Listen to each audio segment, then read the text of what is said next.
নমস্কার বন্ধুরা, আমি অ্যাংলার আশিস মান্না আর আমার ইউটিউব চ্যানেলে আপনাদের স্বাগত জানাচ্ছি। অনেক দিন পরে আমি আজকে আবার নতুন ভিডিও করতে এলাম, যেটা আপনাদের খুবই প্রয়োজনীয় জিনিস। সেটা হচ্ছে মশলা কিভাবে ভাজবেন, কোন মিডিয়াতে ভাজবেন, সেই সব নিয়ে একটা ভিডিও করব।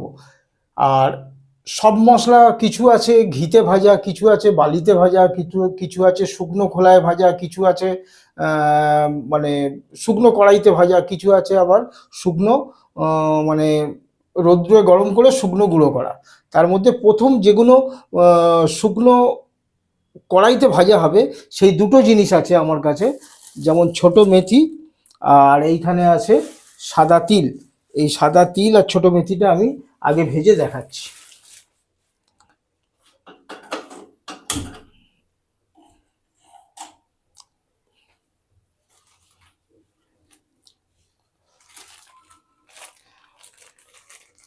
ওভেন জ্বালিয়ে নিলাম।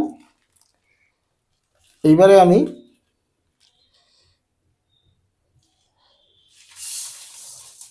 এই শুকনো মেথিটা দিয়ে দিলাম।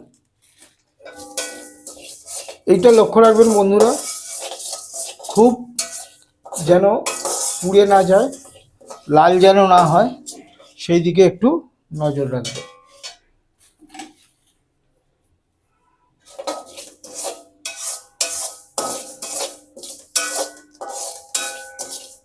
দেখবেন ভাজতে ভাজতে একটা সুন্দর গন্ধ আসবে।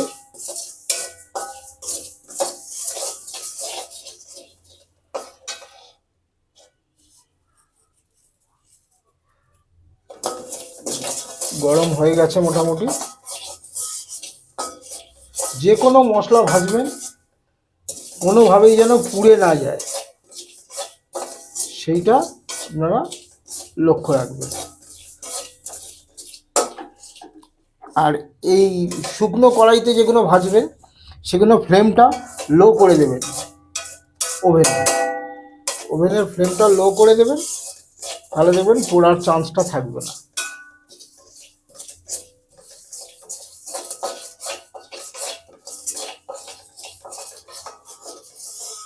মোটামুটি গুঁড়ো হয়ে গেছে, ওই সরি ভাজা হয়ে গেছে। এইটাকে শুকনো গুঁড়ো করতে হবে, কিন্তু এটা করব আমরা যখন গুঁড়ো করব সেটাও দেখিয়ে দেব। সব মশলা মোটামুটি এক জায়গায় নিয়ে রাখতে হবে। এইবারে আমি দিচ্ছি সাদা তিল। সাদা তিলটাও হালকা করে ভাজতে হবে আপনাদের।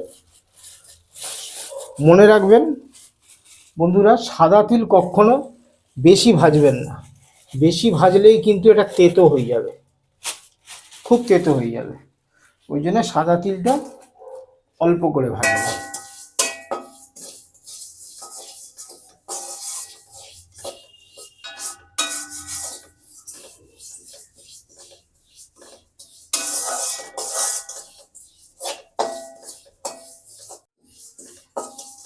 এটা ভাজা হয়ে গেছে বন্ধুরা, হালকা হালকা লালচে কালার এসে গেছে, তার মানে এটা রেডি।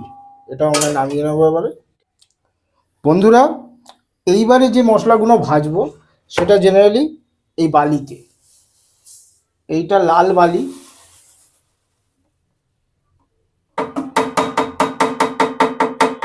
এইটা আমি এর আগেও অনেক মশলা ভেজেছি, সেই জন্য এর কালারটা এরকম কালচে কালার হয়ে গেছে। আর বালিতে আপনাদের ভাজতে গেলে দরকার এই কুচি, এইটাকে বলে কুচি। মুড়ি ভাজা হয় এইটা দিয়ে। বালি এখনো গরম হয়নি, গরম হলে দেব মশলা ভাজবো। হ্যাঁ বন্ধুরা, এবার বালি হালকা গরম হয়েছে। এখন আমি যেগুলো ছোট দানা সেগুলো আগে ভেজে নেব। দেখুন এটা দিচ্ছি লতা কস্তুরি। লতা কস্তুরিটা আমি প্রথম ভেজে নেব। কি করবেন, এই বালির সঙ্গে মিশিয়ে দেবেন, যেরকম মুড়ি ভাজা হয় বা বাদাম ভাজা হয় সেইভাবে মিশিয়ে দেবেন বালির সঙ্গে। হ্যাঁ বন্ধুরা, এবারে ভাজা হয়ে গেছে। এটা এবার আমি নামাবো। দেখুন কিভাবে আমি করছি। আর একটা গামলা নেবেন এইরকম, একটু মোটা সাইডের ছাড়া সাইডের নেট নেবেন, তাতে নিয়ে এইটা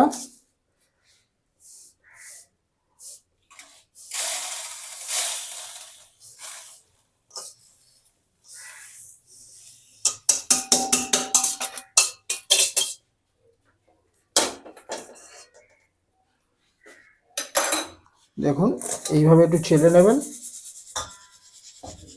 নিলে সব বালি নিচে চলে যাবে।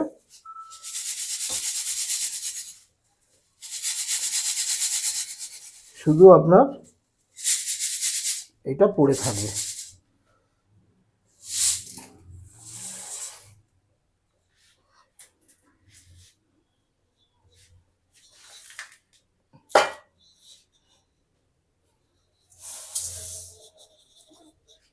এইবারে আমি এতে দিয়ে দেব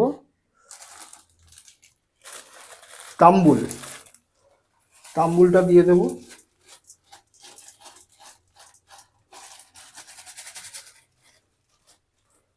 যেহেতু এগুলো ছোট দানা, বালি এখন অল্প গরম,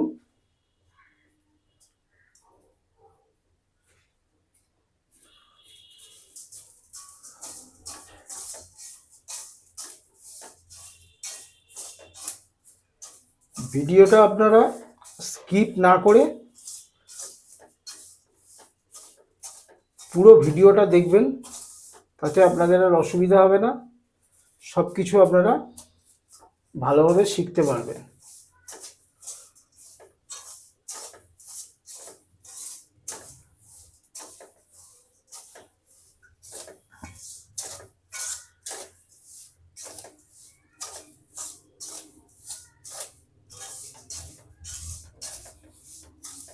এই বালিতে ভাজলে ভাজাটা অ্যাকিউরেসি আসে।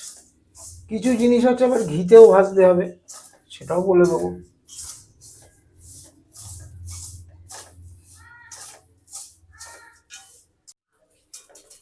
হ্যাঁ বন্ধুরা, হয়ে গেছে এটা। আবার ছাঁকবো আমি।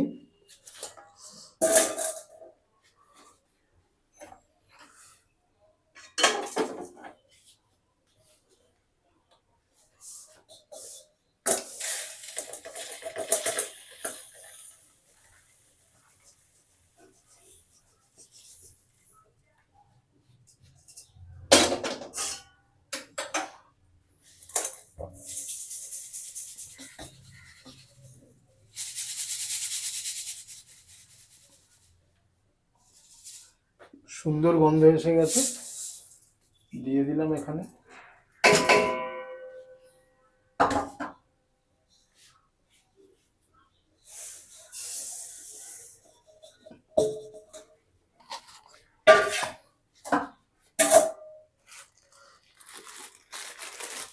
এইবার দেব বুচকি।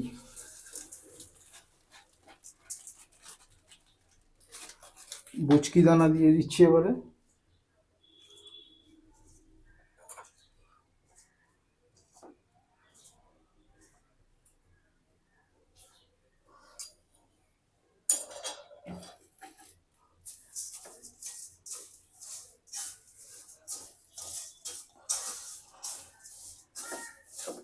মশলাগুলো পুরো বালির সঙ্গে মিশিয়ে দেওয়ার চেষ্টা করবেন।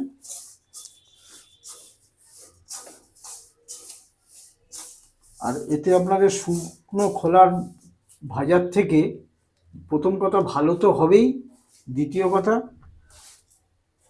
প্রত্যেকটা ভাজার মধ্যে অ্যাকিউরেসি থাকবে, ঠিকঠাক ভাজা হবে।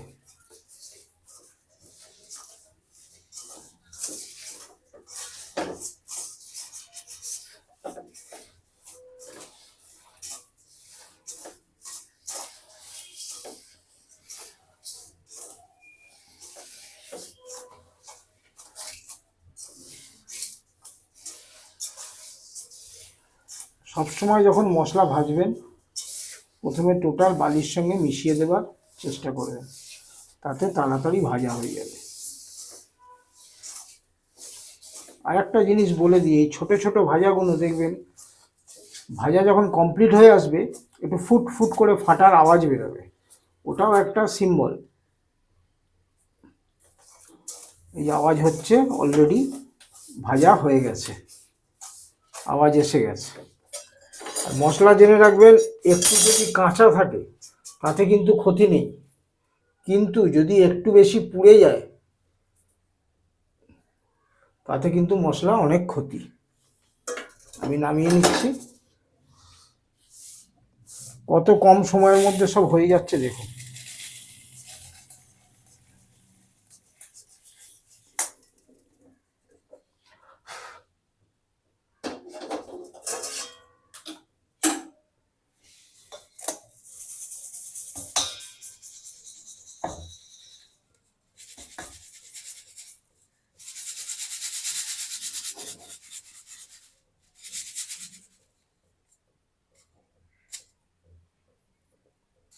এই কাঠি ফাটিগুলো যত সম্ভব ফেলে দেওয়ার চেষ্টা করবেন, থাকলেও কোনো অসুবিধা নেই এগুলো।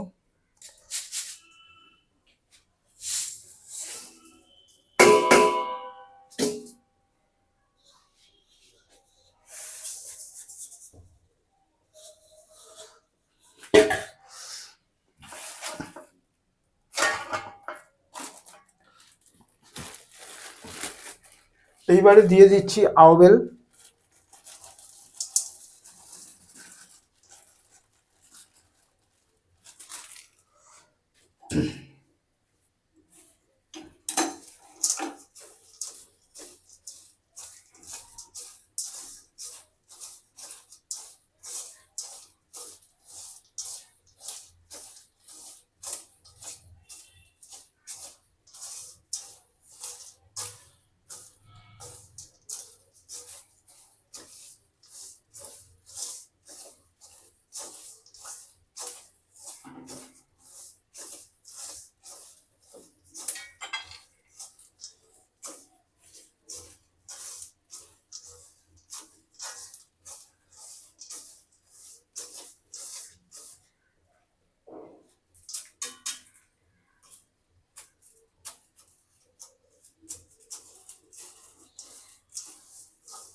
এই কুচিটা ধরাও একটা স্টাইল, এটাকে আপনাকে হাতটাকে একটু ছড়িয়ে নিতে হবে, এটা খুন্তির মতোই কাজ করবে।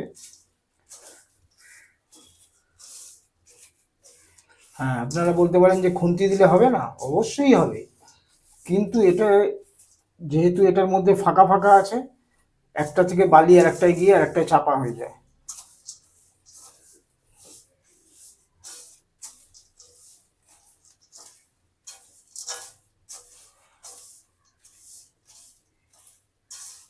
দেখুন ধোঁয়া উঠতে আরম্ভ করে দিয়েছে অলরেডি। বালিটা যদি গরম থাকে ঠিকঠাক, সব জিনিস খুব তাড়াতাড়ি ভাজা হয়ে যাবে, বেশি সময় লাগে না এতে, কিন্তু ভাজাটা অ্যাকিউরেট হয়।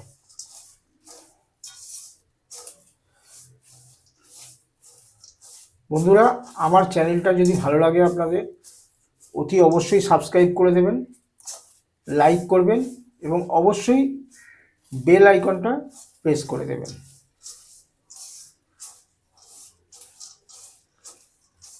এর পরের ভাজাটা একটা মজা দেখাবো। আপনারা দেখেছেন যে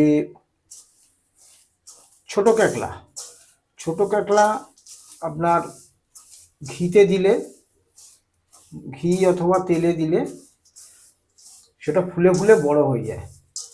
অনেকের প্রশ্ন থাকতে পারে যে বাড়িতে কি তাহলে বড় হবে না? আপনারা দেখুন বালিতে কি হয়, সেই জিনিসটাও একটু দেখে নেবেন। এটা মোটামুটি হয়ে গেছে, পুরো কালার চেঞ্জ হয়ে গেছে সব।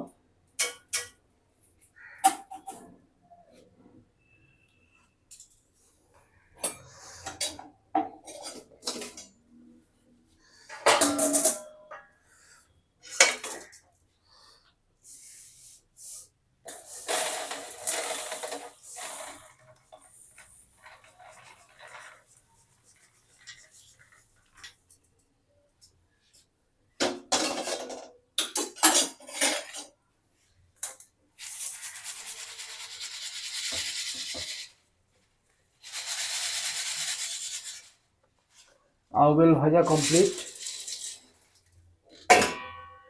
সব মশলাগুলোই আমরা এইভাবে ভেজে নেব।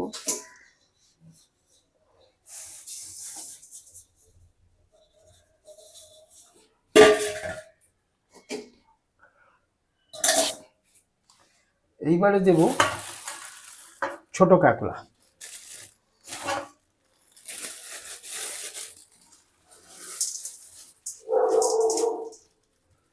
এইটাকে বলে ছোট কাঁকড়া। এইটার এবার দেখুন, ঘিতে ভাজলে তো এটা ফুলে যায়। এখানে কি হয় একটু দেখুন।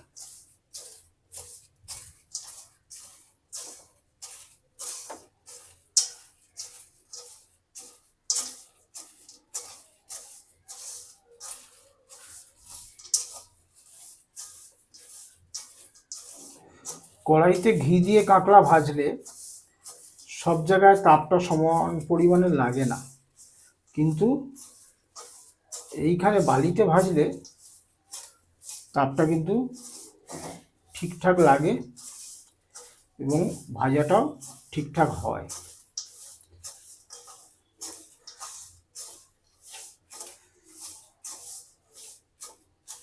বহুদিন ভিডিও দিতে পারিনি বন্ধুরা, তার জন্য ক্ষমা করবেন। আপনাদের অনেক সুবিধা অসুবিধা, অনেক রিকোয়েস্ট এসছে আমার কাছে, অনেক ফোন এসছে, কিন্তু আমার একটা অসুবিধার জন্য আমি দিতে পারিনি, কেন মাঝে মাঝে এই প্রবলেম হয়, আর একার পক্ষে তো ভিডিও করা সম্ভব না। যাই হোক, এই সামনের সিজন থেকে ভাবছি প্রায় ভিডিও দিতে পারবো আপনাদের। দেখুন কাঁকড়াগুলো কিরম বড় হচ্ছে আস্তে আস্তে, সব ফুলে ফুলে বড় হয়ে যাবে।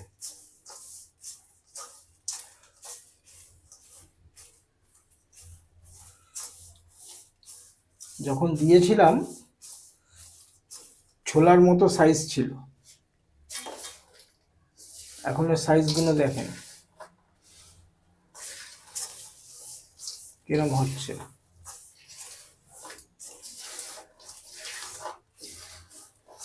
আর কাঁকড়া ভাজা হলেই জানেন গায়ের ছালগুলো আস্তে আস্তে সাদাটে হয়ে যায় কালো থেকে।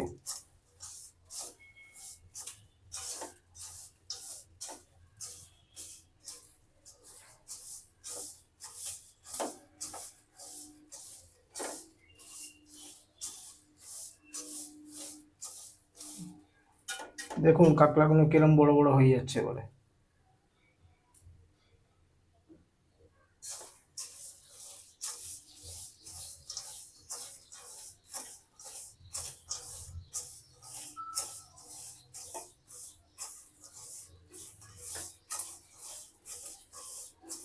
দেখুন গায়ের সব কালো ভাবটা চলে যাচ্ছে।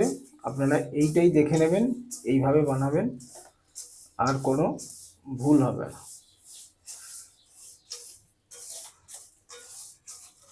আমি একটু আঁচটা জোরে করে নিয়েছিলাম, নিয়ে আবার কমিয়ে দিলাম এখন, কেন মোটামুটি ভাজা হয়ে এসছে।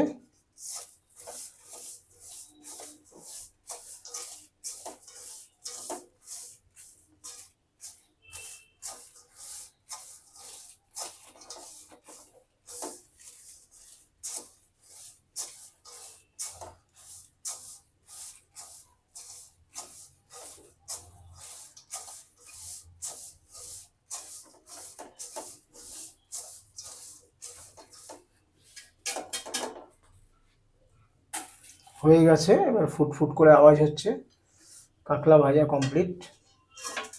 আর আপনাদের বলেছি একটু কম ভাজা থাকলে কোনো ক্ষতি নেই, কিন্তু বেশি পুড়ে গেলে জিনিসটা মুশকিল আছে।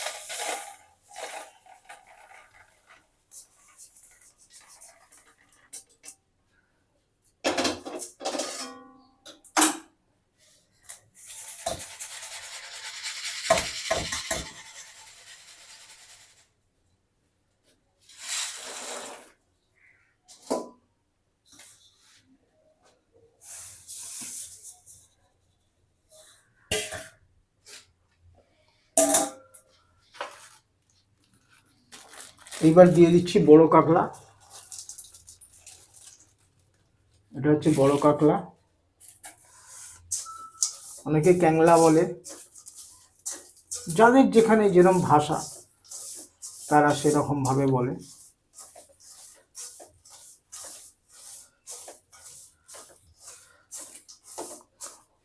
এগুলো সবগুলো মিশিয়ে একসঙ্গে মিক্সিতে অল্প অল্প করে দিয়ে গুঁড়ো করে নেবেন। সব থেকে ভালো হয় মিক্সিতে দেবার আগে যদি একটু হামানদিস্তিতে থেতো করে নেওয়া যায়, কারণ এতে অনেক বড় বড় পিস আছে, সেইগুলো মিক্সির ব্লেডে অনেক সময় আটকে যায়, গিয়ে মিক্সি জ্যাম হয়ে যায়। সেইরকম না করে যদি প্রথম থেকে একটু হামানদিস্তিতে থেতো করে নিতে পারেন তাহলে কিন্তু খুব ভালো হয়। আর একটা টিপস দিয়ে দিই আপনাদের, যদি শুকনো কড়াইতে খোল খোল এই কুচি দিয়ে ভাজতে পারেন তাহলেও কিন্তু খুব ভালো হয়। হ্যাঁ, কিন্তু বেশি বিশাল কোয়ান্টিটিতে আপনারা ভাজতে পারবেন না, হাত ব্যথা করবে। ওই কারণে অল্প খোল ভাজা হলে এতে আপনাদের ভাজা হয়ে যাবে।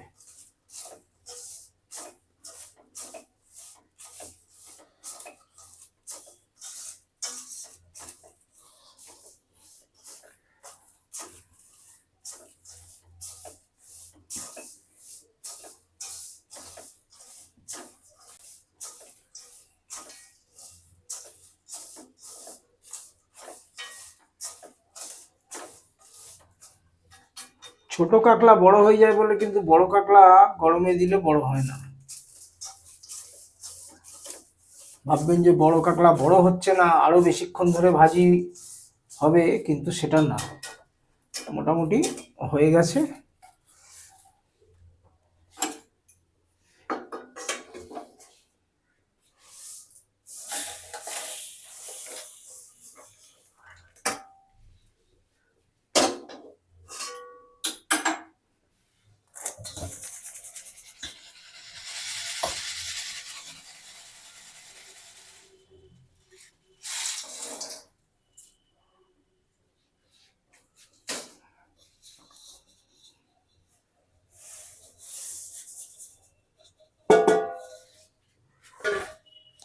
এইবারে আমি ভেজে নেব বচকে আমরা কি করেছি, ছোট ছোট জাঁতি দিয়ে টুকরো করে নিয়েছি।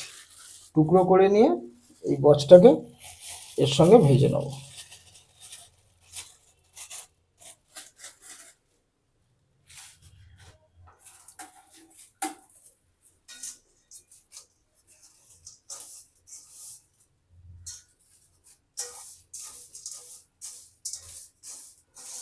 বচ যদি শুকনো কড়াইতে ভাজতে যান,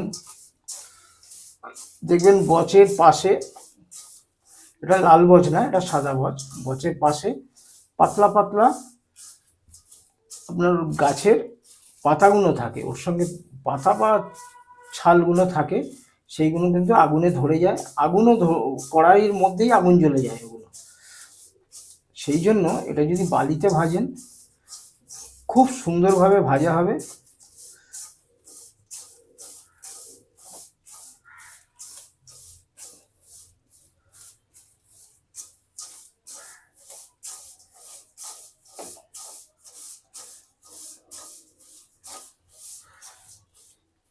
আপনারা ভাববেন না যে কোনো মশলা বানাবো, সেটা একটা মশলা বানানোর জন্য না, জাস্ট আপনাদের, হ্যাঁ মশলাগুলোকে আমি ফেলবো না অবশ্যই, সব মিশিয়ে গুঁড়ো করে একসঙ্গে রেখে দেবো। এটা কোনো ওজন ফোজন নেই, এটা যেটা যেরকম আমার কাছে বেঁচেছিল সেইগুলো সেইভাবে দিয়েই আমি এটাকে ভাজছি।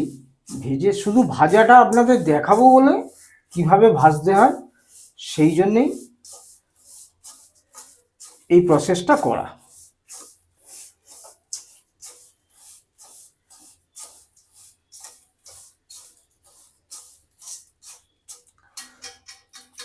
আজ সরস্বতী পুজো, ছুটি আছে, তাই বাড়িতে বসে এগুলো একটু ভেজে নিচ্ছি। কালকেও অফিস ছুটি আছে, কালকে এগুলো গুঁড়ো করে একটা ডাব্বায় ভরে রেখে দেবো, যখন কোনো কাজে লাগবে। গুঁড়ো মশলা তো অনেক সময় কাজে লাগে, চালিয়ে দেবো। যাক, বজও ভাজা মোটামুটি হয়ে এসছে, কেননা সেন্ট বেরোচ্ছে এবং ধোঁয়াও ছাড়ছে খুব।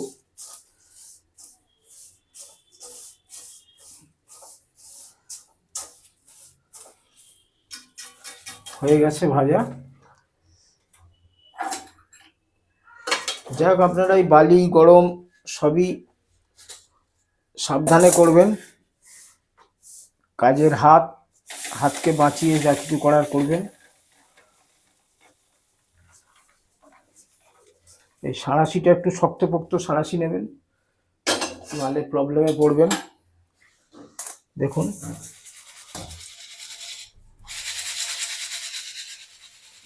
বজ ভাজা হয়ে গেল।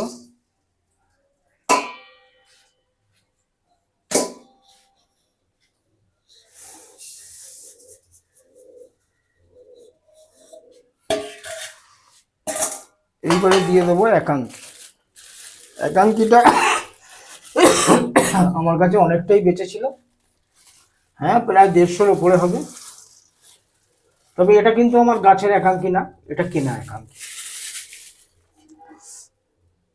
এটাও সুমিতদার দোকানের একাঙ্কি, নিউ কান্টু বাজার্সে কেনা পড়েছিল। এর আগে আপনাদের মশলাগুলো আমি দেখিয়েছিলাম, সেই মশলাগুলোই বেঁচে ছিল আমার কাছে, কারণ রিসেন্ট মশলা বানানোর কোনো পরিকল্পনা নেই। আর মোটামুটি যা মশলা বানানো আছে আমার লাইফ কেটে যাবার মতো।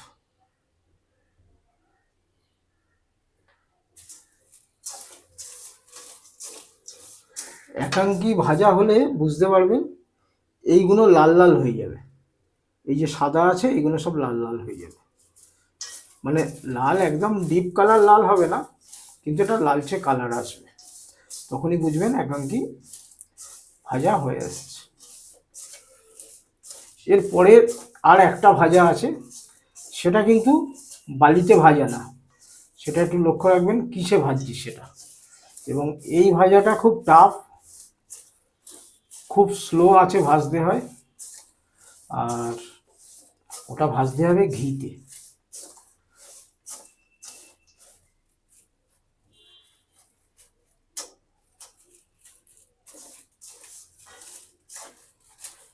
আর একাঙ্কিত ভাজা হলে জানেন খুব সুন্দর গন্ধ চলে আসে, একটা মিষ্টি গন্ধ আসে। এই একাঙ্কিকে এক এক জায়গায় এক এক রকম মানে নাম আছে। যেমন আমরা কলকাতায় বা কলকাতার আশপাশে এটা একাঙ্কি বলি, বাংলাদেশে আবার এটাকে বলে একানি। বাংলাদেশের অনেক জায়গায় এটাকে একানি বলে।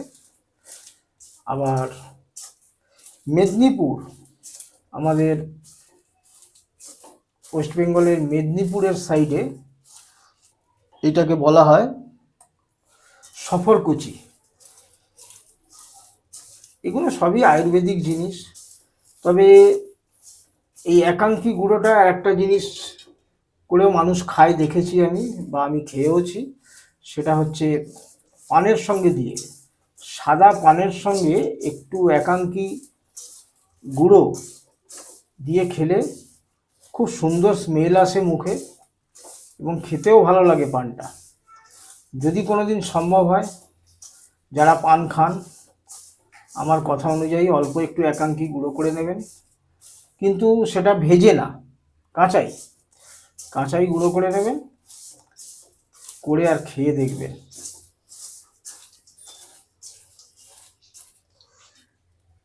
আমি আঁচটা একটু ফ্লেমটা হাই করলাম, কেন এতটা জিনিস আছে তো, বালি অনেকটা হিট কমে গেছে।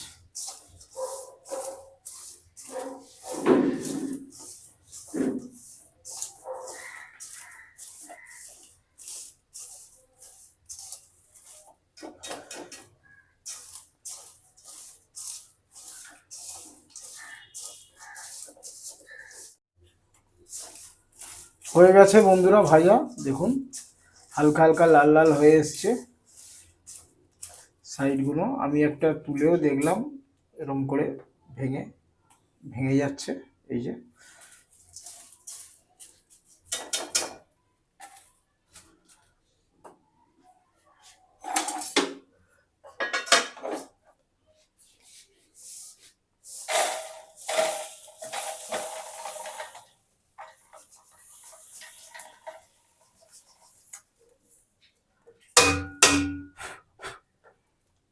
এইবারে বালির কাজ শেষ,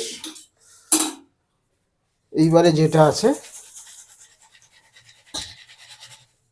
এটা ছেলে নিই, আপনাদের দেখাচ্ছি।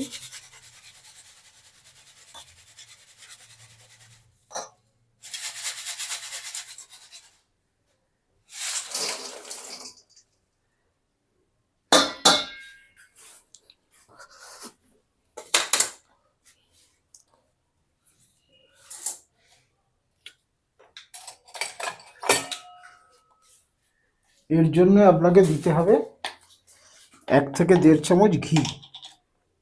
সরি, আমার ঘিয়ের কৌটোতে চামচ আছে অলরেডি। বড় চামচ যেহেতু আছে 1 চামচ ঘি দিলেই হয়ে যাবে, 1 চামচের একটু কম দিলেই হয়ে যাবে।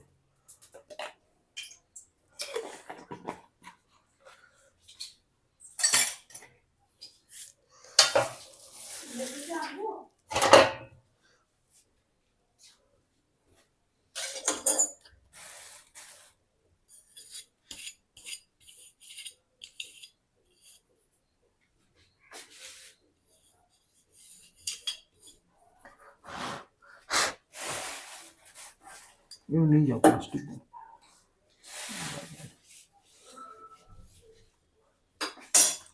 দেখুন ঘি গরম হয়ে গেছে, বুঝেছিস? ঘি গরম হয়ে গেছে, একটু ঘিটা কড়াইতে দিয়ে নেবে,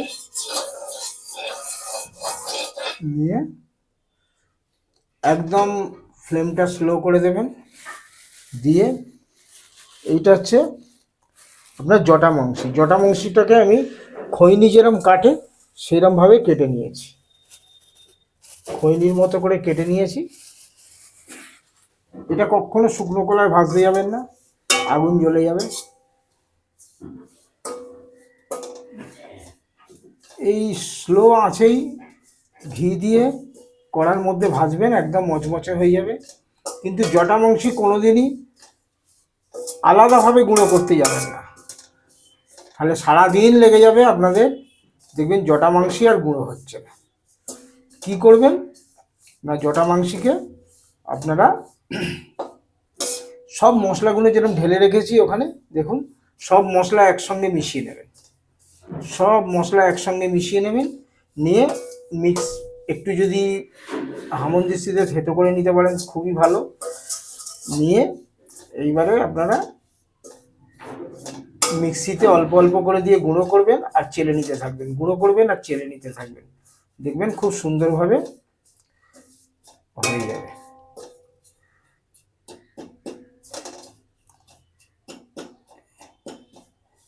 জটা মাংসিটাকে এক কাজ করবেন আপনারা, মোটামুটি যখন আপনাদের ভাজা কমপ্লিট হয়ে যাবে ওভেনের আঁচটাকে নিভিয়ে দেবেন, দিয়ে নামাবেন না, না নামিয়ে কড়াইয়ের মধ্যেই রেখে দেবেন। ও ধীরে ধীরে গরমে গরমে আরও একদম ভাজা ভাজা হয়ে যাবে। আচ্ছা, এর সঙ্গে আরও দুটো জিনিস, তিনটে জিনিস আছে আমি যেটা গুঁড়ো করি, মানে সরি ভাজিনি, এটা ভাজতে হয় না, সেটা হচ্ছে তজ। তজটাকে আমি ভাজিনি, সেইটাকেও এইরকম জাঁতি দিয়ে ছোট ছোট ছোট ছোট করে পিস করে রেখে দিয়েছি। সেইটাকে রোদে গুঁড়ো করব, এই রোদে দেবো, শুকনো করে নেব, নিয়ে এই মশলার সঙ্গেই মিশিয়ে দেবো, দিয়ে সেইটা আমি গুঁড়ো করে নেব। আর দেবো লটকান দানা।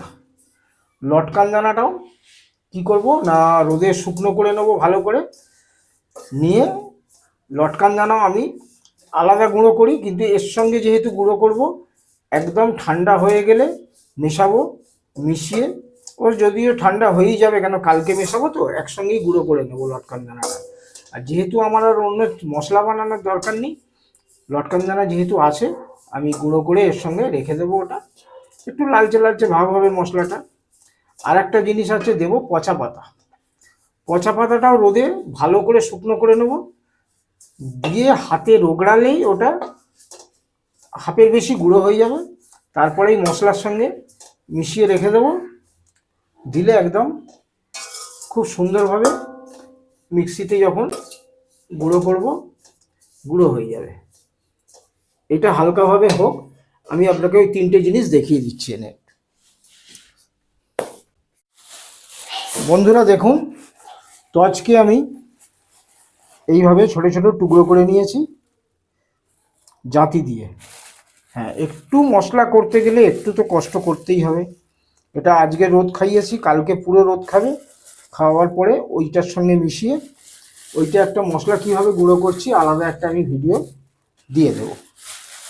আচ্ছা, আর একটা জিনিস হচ্ছে, দেখুন এটাও আপনাকে রোদে শুকনো করে নিয়ে মশলার সঙ্গে মিশিয়ে গুঁড়ো করতে হবে। কিন্তু যদি আলাদা চার বানান তখন এটা আলাদা গুঁড়ো করবেন, একদম মশলা ঠান্ডা হয়ে গেলে তবে দেবেন। এটার একটা বৈশিষ্ট্য হচ্ছে যে একে কখনোই গরম করা যায় না। যদি আপনি ভাজতে পারবেন, কিন্তু এর টোটাল গুণাগুণটাই নষ্ট হয়ে যাবে। মশলার রঙটা খুব সুন্দর করে লালচে কালার, এবং এর আরও গুণও আছে। এবার এইটা হচ্ছে পচা পাতা। এই পচা পাতা আমি ভিডিও দেখাতে বহু সাবস্ক্রাইবার আমার নতুন, তারা জানে না, সেই হিসেবে প্রশ্ন করে ফেলেছে। বলছে, দাদা এই পচা পাতাটা কি যে কোনো পাতাকে নিয়ে পচিয়ে নেব জল দিয়ে? তা হেসে লাভ নেই, এটা কেন তারা জানে না বলেই প্রশ্নটা করেছে। এই পাতা দেখুন, হাত দিলেই কিন্তু, আজকে রোদ খাইয়েছি, হাত দিলেই কিন্তু একদম গুঁড়ো হয়ে যাচ্ছে, রগড়ালে একদম গুঁড়ো হয়ে যাচ্ছে, ধুলো হয়ে যাচ্ছে। তাহলে এটা মশলার সঙ্গে দিলে অটোমেটিক্যালি এটা গুঁড়োই হয়ে যাবে,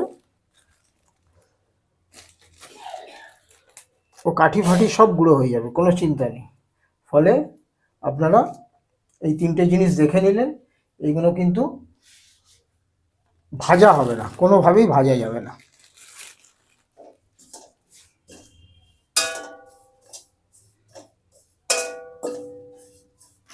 দেখুন হালকা আঁচে দিয়ে রেখেছি। আপনার যদি এতক্ষণ এটা শুকনো কড়াইতে দেয়া থাকতো, যদি ঘি না দিতেন, এতক্ষণে আগুন জ্বলে যেত, এই ওপরেই এগুলো আগুনের ফুলকি উঠতো গরমে, কিন্তু এখানে কিছু হবে না।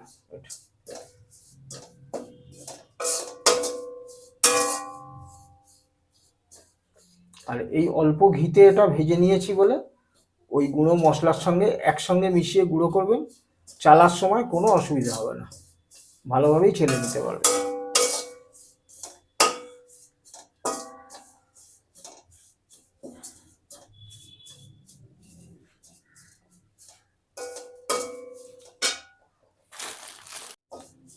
বন্ধুরা মোটামুটি হয়ে এসছে এটা।